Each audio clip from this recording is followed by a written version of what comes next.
인생에 지나가는 사람들에게 상처받지 않을 것. 나이를 먹으면 절감하는 건 언제 밥 한 번 먹고 싶은 사람들조차도 시간을 내서 보긴 어렵다는 사실이다. 그렇기에 좋아하지 않거나 잘 맞지 않는 사람들은 고등학교 때 옆 분단에 앉았던 은경이와 재무팀의 박대리가 그랬듯이 인생에서 지나가는 사람들이 된다. 그런데 우리는 이런 이들의 공적인 업무를 위장한 사적인 짜증과 걱정을 위장한 모욕과 질문을 위장한 무례함에 마음을 졸이고 상처받고 미움을 쌓는다. 하지만 월급의 2배짜리 명품백만이 낭비가 아니고 연예인 걱정만이 낭비가 아니다. 우리 삶에서 곧 사라질 존재들에게 마음의 에너지를 쏟는 것 역시 감정의 낭비다. 그만두면 끝을 회사 상사에게, 어쩌다 마주치는 애정없는 친척에게, 웃으면서 열받게 하는 빙글의 쌍년에게, 아닌 척 머리 굴리는 여우 같은 동기에게, 인생에서 아무것도 아닌 존재들에게 더는 감정을 낭비하지 말자. 마음 졸여도 끙끙거려도 미워해도 그들은 어차피 인생에서 지나가는 사람들일 뿐이다.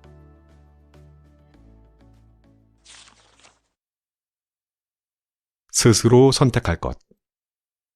인생은 B, birth, D, death 사이의 C, choice라는 한 철학자의 말처럼 우리가 어떤 선택을 어떻게 하는가는 우리의 인생을 결정한다. 그런데 주위엔 선택을 유난히 어려워하는 사람들이 있다. 신중한 것과 결정하지 못하는 것은 전혀 다른 문제인데 그들은 왜 선택을 내리는 걸 어려워할까? 그건 완벽한 답을 얻으려는 강박일 수도 있으나 스스로의 판단을 믿는 자기 신뢰가 부족한 경우가 많다. 선택을 내리는 자신을 믿지 못하고 선택에 따르는 책임을 감당할 자신이 없으니 다른 사람이 답을 내려주기를 기대하거나 문제가 곪을 때까지 선택을 유예하는 것이다. 그런데 이건 단순히 시간 낭비의 문제로 끝나지 않는다. 나다니엘 브랜든이 말하길 선택들은 정신 깊은 곳에 쌓이고 그렇게 쌓인 결과를 자존감이라 부른다고 했다. 삶에서 자신이 내리는 선택이 모여 자존감을 이룬다는 것이다. 왜 그럴까? 자신의 삶을 통제할 수 있다는 자기 신뢰는 절대 실패하지 않을 거라고 믿는 때가 아니라 스스로 결정을 내리고 죽이 되든 밥이 되든 그 결과까지 책임질 때 얻어진다. 그런데 스스로 선택을 내리지 못하면 자기 신뢰를 쌓을 경험은 빈약해지고 빈약한 자기 신뢰로는 책임질 자신이 생기기 어렵다. 선택과 책임, 자기 신뢰는 톱니바퀴처럼 맞물려 있기에 어느 하나 삐걱거리지 않고 굴러갈 때 우리는 주체적인 삶을 살 수 있다. 그리고 그 삶의 방식은 자존감으로 나타난다. 그러니 제갈공명의 옆방에 살지라도 우리의 결정권을 위임해서는 안 된다. 오직 과거라는 당신의 데이터베이스와 실수라는 오답 노트, 그리고 내면의 나침판을 믿고 나아가야 한다. 삶에 완벽한 답안지는 없으나 어떤 답을 내리든 스스로 책임질 수 있다면 당신의 모든 선택은 정당하다.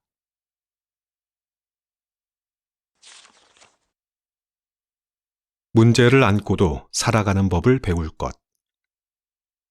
살다 보면 원치 않는 일들이 일상 위로 투하될 때가 있다.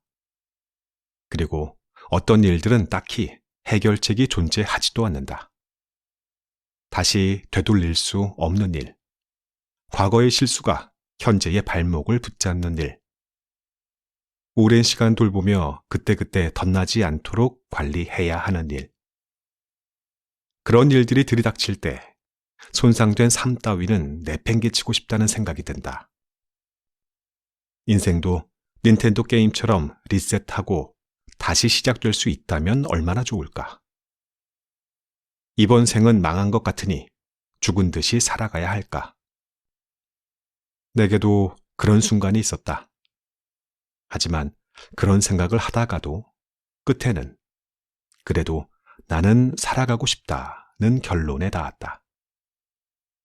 몇 가지 사건들로 내 삶 전체를 포기하는 건 너무 억울했고, 남들이 보기엔 내 삶이 별거 아닐지라도 내게는 전부이므로. 드라마 또 오해영에서 혜영의 말처럼 나는 여전히 내가 애틋했고 내가 잘 되길 바랐다. 당신도 그럴 수 있다. 너무 지쳐서 내 자신이 지긋지긋해서 감당하기 힘들어서 그런 나 자신을 내팽개치고 싶을 수 있다. 하지만 내가 아닌 누구도 내 삶을 대신 돌봐주지 않는다. 상처가 생겼다는 이유로, 마음에 차지 않는다는 이유로, 누구의 돌봄도 받지 못한 채 내 삶이 홀로 울고 있다면 그건 너무 미안하지 않은가? 그러니 살다가 어떤 불행을 마주한다 해도 충분히 슬퍼하고 괴로워했다면 그 원치 않는 사실과도 함께 살아가는 방식을 익히자. 당신의 고단함이 별것 아니라서 혹은 다들 그렇게 사니까 같은 이유가 아니라 당신에겐 가장 애틋한 당신의 삶이기에 잘 살아내기를 바란다. 진심으로.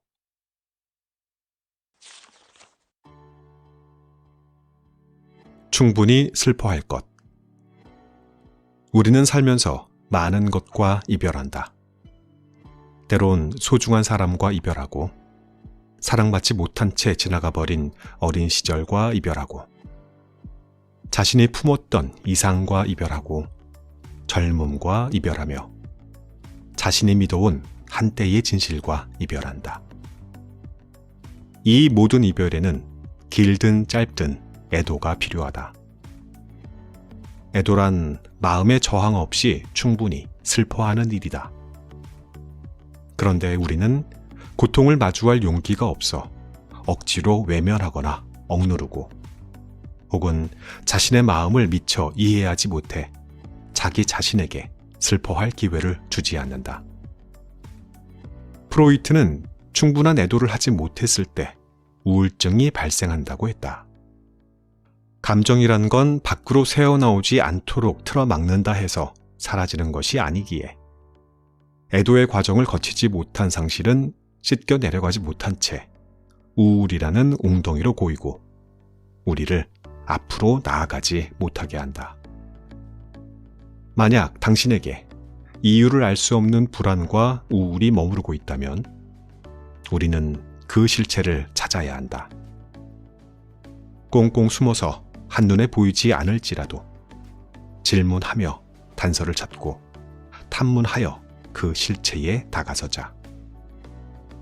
그 실체를 안다 해도 수사의 종결이지 사건의 종결은 아니겠으나 실체를 객관화하는 것만으로도 감정에 압도되지 않을 수 있고 우리는 충분히 애도할 기회를 얻는다.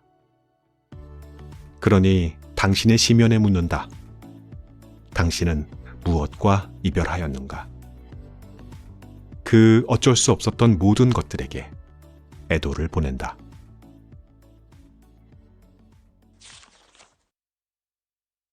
그럼에도 누군가와 함께할 것. 한때 고독력을 주제로 한 책들이 베스트셀러가 되었다. 사람들은 왜 그런 책을 읽을까? 서은국 박사의 책 행복의 기원에서는 사람의 DNA가 생존을 위한 지침서라는 이야기가 나온다. 책 내용이 인상적이라 설명하자면 DNA에는 우리 조상들의 생존에 대한 매뉴얼이 담겨 있다. 생존에 좋지 않은 행동을 하면 그 행동이 억제되도록 스트레스 시스템이 작동하고, 생존에 좋은 행동을 하면 그 행동을 계속하도록 도파민이 팡팡 분비된다. 그러니까 잠을 못 자면 스트레스를 받고 맛있는 음식을 먹으면 행복한 건 생존을 위한 DNA 전략인 것이다. 그럼 우리 조상들에게 생존과 직결된 가장 중요한 문제는 무엇이었을까? 그건 음식과 인간관계다. 시조새 파킹하던 시절로 거슬러 올라가 보자. 무리 생활을 하던 조상들에겐 무리에서 이탈하는 건 곧 죽음을 의미했다. 그렇기에 인간관계에 금이 갈 때 느끼는 압박감과 스트레스는 본질적으로 생존에 대한 위협 신호다. 음식에 대한 불안이 크지 않은 현대인들에게 인간관계는 가장 큰 스트레스 요소로 남았고, 강력한 위협 신호로 진이 빠진 사람들에게 혼자의 유용성과 기쁨을 설파한 책은 매력적일 수밖에 없다. 사실 그 책들의 이야기가 맞다. 이제는 누가 나를 미워하거나 말거나 세상이 워킹데드의 세트장으로 변하지 않는 한, 배고픈 순간에는 체크카드가 있고 위험한 순간에는 경찰이 있으며 만약의 순간에는 보험사가 있다. 신세계가 펼쳐진 거다. 그러니까 이젠 고독해도 그럭저럭 살아갈 수 있다. 긴장 좀 풀고 좀 미움 받아도 안 죽는다. 다만 이 기쁜 소식 가운데 한 가지 문제는 이 신세계에 맞춰 우리의 DNA가 업데이트되지 않았다는 것. 사람에게 인간관계는 생존을 위해 반드시 필요했기에 인간관계에 금이 갈 때 가장 큰 스트레스를 받는 만큼 좋은 인간관계를 맺을 때 가장 큰 기쁨을 누린다. 이 신세계의 시대에 착오적일 수도 있지만 우리는 어쩔 수 없이 누군가와 함께할 때 가장 행복하다. 이건 문학이 아닌 진화 심리학의 영역이며 감성이 아닌 본능적으로 그러하다. 그러니 혼자서도 행복할 수 있다며 어려운 길로 돌아가지 말고 많은 사람 중 나와 주파수가 같은 누군가를 발견하라. 상한 음식을 먹고 탈이 났다 해서 식음을 전폐할 필요가 없듯이 또라이를 만나 힘들었다고 해서 모든 관계를 끊어낼 필요는 없다. 중요한 건 상한 음식을 골라내는 후각이고 진심 없는 인간들은 곁에 두지 않는 안목일 뿐. 당신에게 어떤 상황이 오든 당신을 이해하고 존중할 수 있는 우정을 찾아라. 나의 부족함을 비웃지 않을 거라는 믿음. 그런 믿음이 가는 누군가에게 믿음이 가는 누군가가 되어주는 것. 그것이 가장 좋은 안정제이자 행복이란 추상적인 단어의 유일한 실체인 것이다. 약속 시간에 늦은 그에게 필요한 건 변명이 아닌 사과이고, 짝사랑 중인 그녀에게 필요한 건 타로 상담이 아닌 용기이며, 외로운 그에게 필요한 건 고독을 견디는 힘이 아닌 진실한 누군가이다.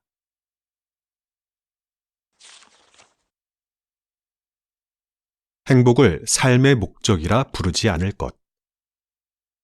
따지고 보면 문제의 시작은 아리스토텔레스였다. 아리스토텔레스가 삶의 목표를 행복이라 규정한 이후로 사람들은 행복이라는 감정의 유토피아를 삶의 목적이라 믿게 되었다. 하지만 사람은 행복하려고 태어난 낭만적 존재는 아니다.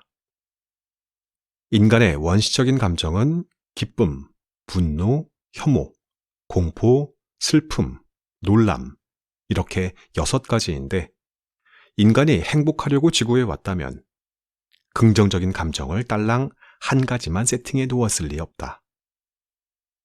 삶의 목적이 행복이라는 생각 자체가 대단히 큰 착각인 거다. 그런데 삶의 목적을 행복으로 규정하고 완전 무결하게 행복한 삶이 존재하는 듯 떠들자 행복하지 않은 사람들은 실패자가 된 기분이다. 그래서 사람들은 우울함을 감추기 위해 애쓰고 슬픔은 어떻게 해서든 억눌러야 한다고 생각한다. 하지만 삶에 우울함과 슬픔이 있는 것은 자연스러운 일 아닌가? 베르사유 궁전을 아름답게만 두고 싶어서 화장실을 없앴다 해도 산다는 건 궁전 구석에서 몰래 똥도 누고 때론 남이 싼 똥도 밟고 사는 것이다. 그러니 가끔은 슬퍼도 우울해도 된다.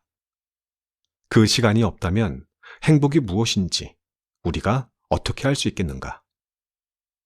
물론 우리는 행복을 위해 노력해야 하고 나 역시 당신의 행복을 빈다. 하지만 몇 번을 묻는다 해도 삶의 목적은 언제나 삶 그 자체일 뿐이다. 10번 중에 6, 7번 행복한 사람은 행복한 사람이다. 하지만 10번 중에 10번 행복하려 한다면 그건 강박증이다.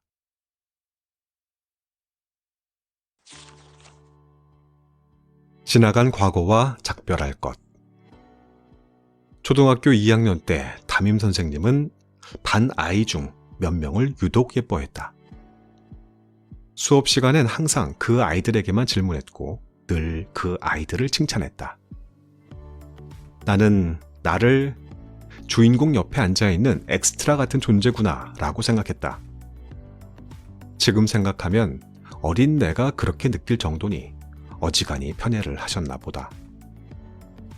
그런데 나중에 알고 보니 그 선생님은 촌지로 유명했다고 한다.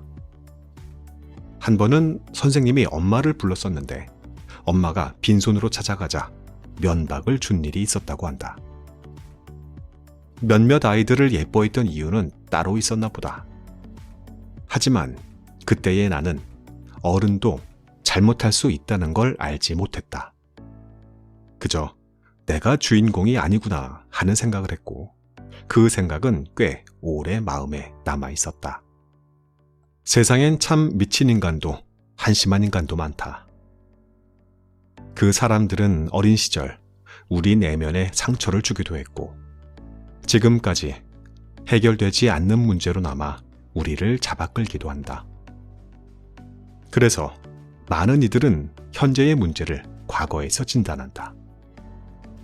내가 자신감 없던 것은 그 선생님의 차별 때문이었고 내가 자존감이 무른 것은 부모의 양육 방식 때문이었고 내가 열등감에 시달리는 건 아이들의 괴롭힘 때문이었다고. 거기까진 옳다.